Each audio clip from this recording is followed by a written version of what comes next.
pasamos de la sangre para saltar a, entre comillas, la dulzura de este cómic que me he leído yo.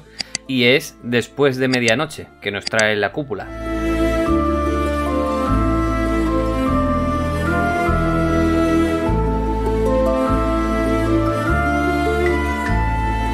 Es la tercera obra de Gaël Geniller, perdón por mi francés, que después de Rosa, que en Francia se llamaba Le Jardin Parisien, y aquí no sé por qué lo llamaron Rosa, y Las flores de mi hermano mayor.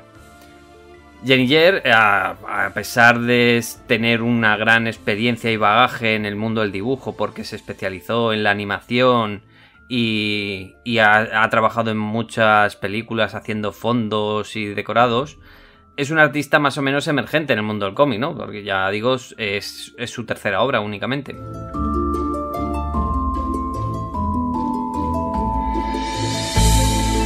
La trama de este Después de medianoche nos presenta a Guerlain, que se muda con su hijo Nis a una antigua mansión de estilo victoriano en la que él mismo pasó su infancia. Un lugar pues es impresionante, enorme, donde el tiempo parece haberse detenido y la memoria se mezcla con las sombras.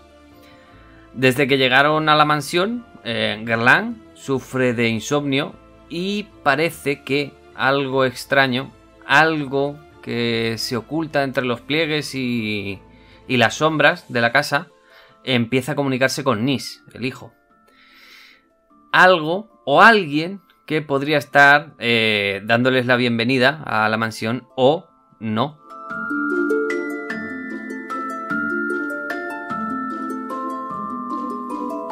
Esta sería más o menos la sinopsis, porque si entramos en mucho más detalle podríamos meternos en spoiler, y no es lo que queremos. A lo largo de la historia hay llamadas telefónicas que juegan un papel crucial, ¿no? Porque ayudan a desvelar algunos detalles importantes del pasado de Guerlain que el mismo tiene como olvidado o enterrado en su memoria. Y es un recurso narrativo que funciona muy bien, yo creo, para mantener al lector con la intriga y dando un contexto a ese misterio central de la mansión, ¿no? De qué hay en la mansión. Incluso en el segundo capítulo nos lleva al pasado de Guerlain, que vivía en esa mansión junto a sus 3 hermanas mayores, lo cual le aporta al personaje protagonista una dulzura palpable, vaya. Guerlain es un padre amoroso, incluso cuando tiene que regañar a Nis, mostrando una relación bastante sana y entrañable, que lo cual en ciertas ocasiones me producía hasta envidia. Como padre que eres, ¿no? Sí, sí.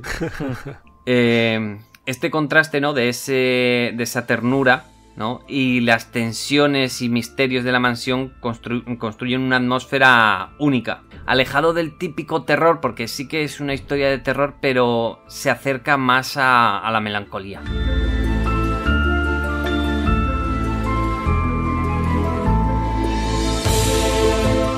Desde el punto de vista visual, ¿no? La estética, la obra tiene un estilo único que mezcla ese cartoon con elementos más refinados del Art Nouveau y da resultado a eso, a que la atmósfera de toda la obra sea ligera y profunda a la vez.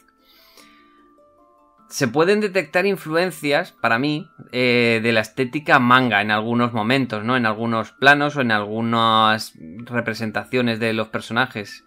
Pero se nota que es un cómic europeo. O sea, no, porque, por ejemplo, hay veces que ves las caras de frente pero si le cambiaras los ojos sí que verías un manga, pero mantiene ese estilo europeo. A mí por el dibujo, tío, me ha recordado un poquito a lo que he podido ver, vaya, no me lo he leído. A Jordi Lafebre y sobre todo con ese uso de los colores tan llamativos, tío, que tiene. O sea, ese Soy su silencio y demás. Me venían imágenes de él, tío. Y en general, ya desde la portada, lo que tú dices, más que de terror, lo que me transmitieron una especie de rollo como una ensoñación, tío. Esa imagen, de hecho, que te recuerda tanto a ese Morfeo de Sandman y demás, ¿no? te da como un feeling como muy cálido, tío, de verdad. No es esos cómics a lo mejor de terror que lo ves en la portada y dices, coño, qué desagradable. Esto es lo contrario, te dan ganas de entrar, ¿no? En esa casa, de abrir el cómic, ponerte a leerlo y sumergirte en ese mundo que ya te digo, no lo sé cómo será, si transmitirá ese feeling tan dreamy, ¿no? Tan de ensoñación, pero al menos viendo un poco las páginas y demás es lo que parece que invita a pensar. Sí, sí, es que además es eso, es la historia, el relato es una historia más o menos de fantasía, aunque está ambientada a principios del siglo XX, que con unos tintes de horror, pero que lo que tú dices se mantiene en un estado como más emocional, ¿no? Como más ensoñación, más... Eso, como yendo más al misterio que al terror, ¿no? Y que con lo que la historia te atrapa desde el principio. Y eso. Y además incluso hay gente que ve influencias a Edgar Allan Poe, ¿no? Por ese misterio de los fantasmas y esa narratividad, esos textos, ¿no? Como que hablando el padre solo con sí mismo y que dices, hostia, parece que sea un relato de Edgar Allan Poe, del personaje hablando consigo mismo. Sí, entre ese tipo de cosas, el dibujo, los personajes que tú has comentado y demás, da la sensación que es una lectura agradable al final, aunque tenga parte de terror y demás, pero que no es una cosa incómoda, ni a todo lo contrario, que es algo más agradable y no sé, la verdad que es un cómic que llama la atención, tío. Sí, sí, no, es que además es que a mí...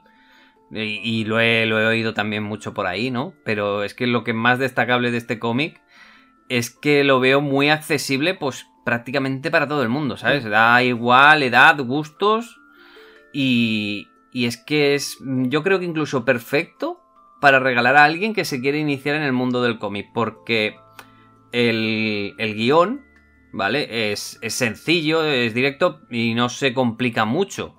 Pero no es un aspecto negativo, ¿no? Es una virtud, porque la narración fluye con naturalidad y permite que aprecies mucho el dibujo y la atmósfera de toda la historia y te centras, ¿no? Te centras en los personajes. Y además ese dibujo yo creo que también recordará a mucha gente a las pelis de animación de hoy día, tío.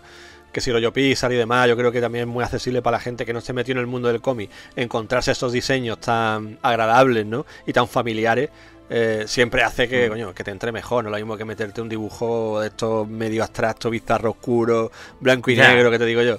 Esto es muy agradable visualmente, así que sí, yo concuerdo, vaya. Y además es que hay una clara, por mi parte, fascinación por el diseño de moda, el diseño vestuario de la autora, ¿sabes? Lo que aporta mucho más carácter al protagonista.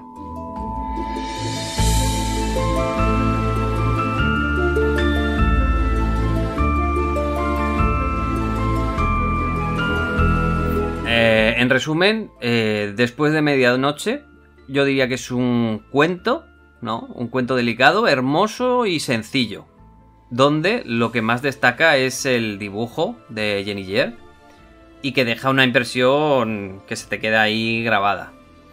Yo lo recomiendo mucho para los que busquen una lectura que les llegue, pero que tampoco sea muy densa y mucha enjundia, ¿vale? Pero que no renuncies a una historia misteriosa y envolvente y con su intriga.